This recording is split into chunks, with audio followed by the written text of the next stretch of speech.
Welcome to the deep dive. We're here to plunge right into the heart of some really complex topics, pulling out the insights that, well, that actually matter. Forget trade just being about, shipping boxes back and forth. Right. Today, we're talking trade as a weapon. A strategic weapon. Yeah, and our focus for this deep dive is specifically how China has moved way beyond simple trade fights. We're looking at what one of our sources, The Economist, actually calls a sophisticated squeeze on other countries. That's right. It's quite a term. Sophisticated squeeze. Isn't it? So we'll be drawing insights from some detailed articles, digging into China's economic tactics, the global impact, and yeah, what it ultimately means for you, trying to make sense of this interconnected world. Exactly. Okay, so to really get this evolution, maybe let's rewind just a little. Remember, former President Trump, back on August 11th, his comment, China is you own me.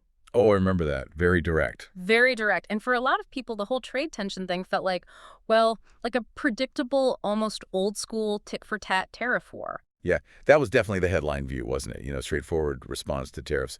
But the fascinating part, and what our sources really dig into, is how China's strategy has gotten, well, much more advanced than just that. More advanced how? It's moved beyond just balancing trade numbers. They've developed this sophisticated arsenal, as you said. It's not just tariffs anymore. We're talking about an economic squeeze estimated, get this, at around $56 billion a year.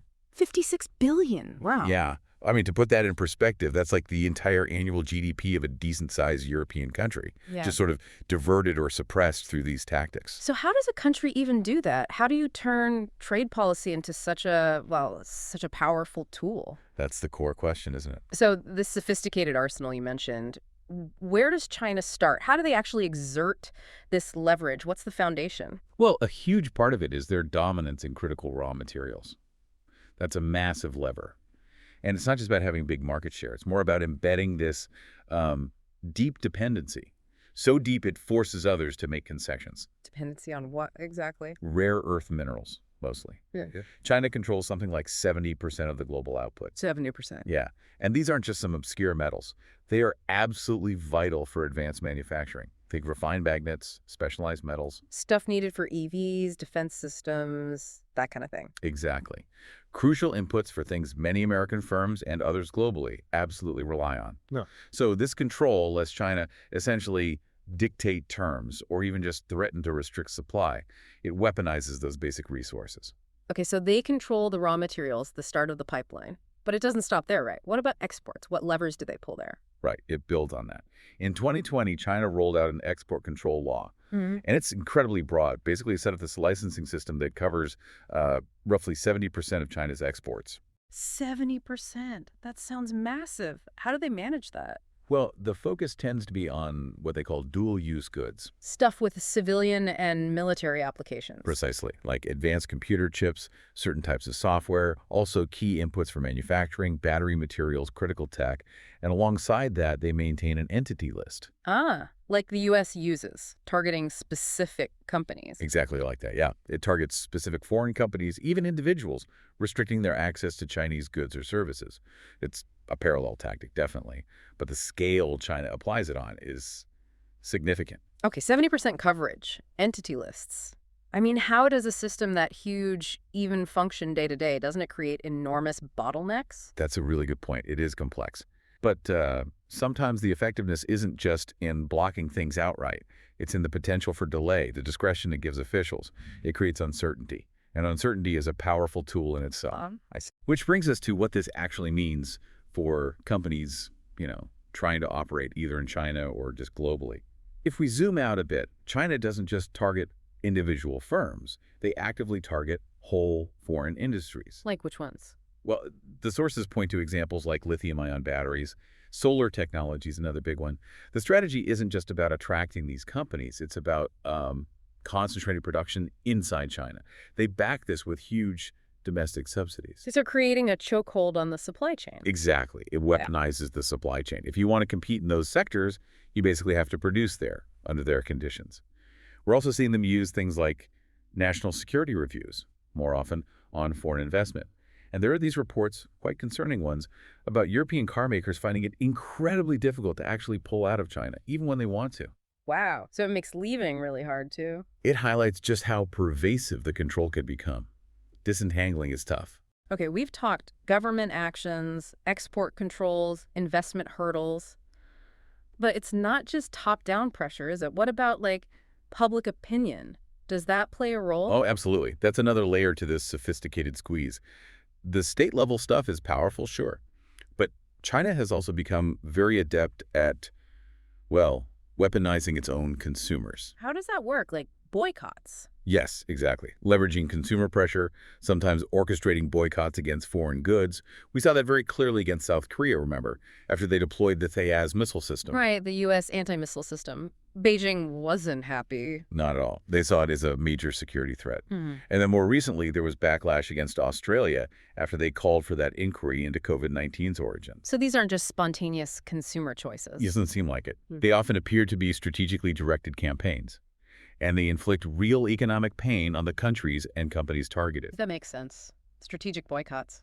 But is there a risk that backfires on China? Like, do companies just decide to diversify away faster? That's the strategic tension, isn't it, for Beijing, I mean. Short-term pain for the target, yes. But overused tactics like that, and you definitely risk accelerating the de-risking trend we're already seeing. Okay. And that kind of leads us to maybe the more subtle stuff. The day-to-day obstacles businesses face. These can be even more insidious, really, because they're harder to prove as deliberate coercion. What kind of obstacles are we talking about? Things like just refusing to approve licenses for foreign companies, blocking their operations or stopping them from expanding. There was that big case, Qualcomm trying to buy NXP, the European chipmaker. That got blocked back in 2018 or at the last minute by China. I remember that, yeah. Huge deal. Huge deal. Other examples. Restricting the flow of essential machine tools to certain companies. Or reports of significant unexplained delays for Indian firms trying to get basic approvals. And then there's that really weird story mentioned in the sources about 300 Chinese engineers found working in an Italian factory, apparently without permission. Wow, that's odd. What does that even signify? Well, it raises that exact question you hinted at earlier. Where is the line? The line between, say, legitimate regulation and deliberate economic pressure. It sounds like that line is deliberately blurred. Exactly. That's, you could say, the genius of it, or the frustration, depending on your perspective. That ambiguity, it lets Beijing apply pressure without always having to make an overt move that breaks international rules. It's like death by a thousand cuts for businesses. Mm-hmm. They face all these cumulative, hard-to-explain hurdles, and it makes it incredibly difficult for companies or their home governments to really prove hostile intent. It sounds like an incredibly pervasive system of control then, reaching into almost every corner of trade and investment.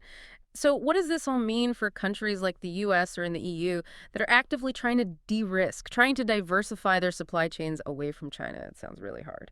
It is incredibly hard, a massive challenge. You're right, nations like the US and the EU are pushing for this, trying to lessen their dependencies. But these tactics make that process extremely difficult and costly. Foreign firms especially get caught right in the middle, stuck between U.S. policies and Chinese policies. How so? Well, they face risks from both sides. Comply with U.S. restrictions, face retaliation from China, try to maintain access in China, face pressure or penalties back home. It's a really tough balancing act. One source described it perfectly, I thought. Like navigating a minefield where the rules keep changing and the mines are invisible until you step on one. A constantly shifting invisible minefield. That's quite an image. Yeah.